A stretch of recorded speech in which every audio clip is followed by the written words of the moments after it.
বাঙালির প্রিয় খাবার গুড়া মাছ। এই গুড়া মাছ কোথাও কোথাও মলই মাছ, কোথাও কোথাও কাচকি মাছ নামে পরিচিত। আজকে আমার শাশুড়ি মা গুড়া মাছ রান্না করছেন। গুড়া মাছ পেঁয়াজ, রসুন আর কাঁচামরিচ দিয়ে একটু ভাজা ভাজা করবেন। তো ভাজা ভাজা করার জন্যে উনি তেল দিয়ে পেঁয়াজ কাঁচামরিচটা দিয়ে দিয়েছেন, সঙ্গে একটু হলুদ আর লবণ দিবেন। তো লবণ দিলে যেটা হয়, পেঁয়াজটা একটু নরম হয়ে যায় তাড়াতাড়ি আর সুন্দর ভাজা হয়। তো সেই ফাঁকে আমি একটা ঘটনা বলছি। সেটা হচ্ছে, আমার শ্বশুর গুড়া মাছের এত বড় ফ্যান যে সে মাঝে মাঝেই 1.5 থেকে 2 কেজি গুড়া মাছ নিয়ে আসে। আর আমার শাশুড়ি ওনাকে বকা দেয়, কারণ গুড়া মাছ কাটা তো খুবই কষ্ট। বলেন, এত কষ্টের কাজ কিভাবে করে?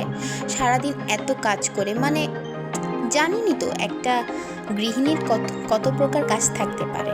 তো যাই হোক, দিন শেষে ঠিকই গুড়া মাছ কেটে বেছে ধুয়ে আমার শাশুড়ি মা আমার শ্বশুরকে রান্না করে দেন, আর আমার শ্বশুর তা খেয়ে তৃপ্ত হন। সত্যি বলতে কি, এটাই তো সংসার, তাই না?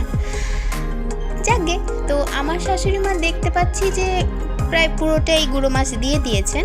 গুঁড়ো মাছ দেওয়া শেষ, এখন রান্নাটা নেড়ে চেড়ে উনি নামিয়ে নেবেন।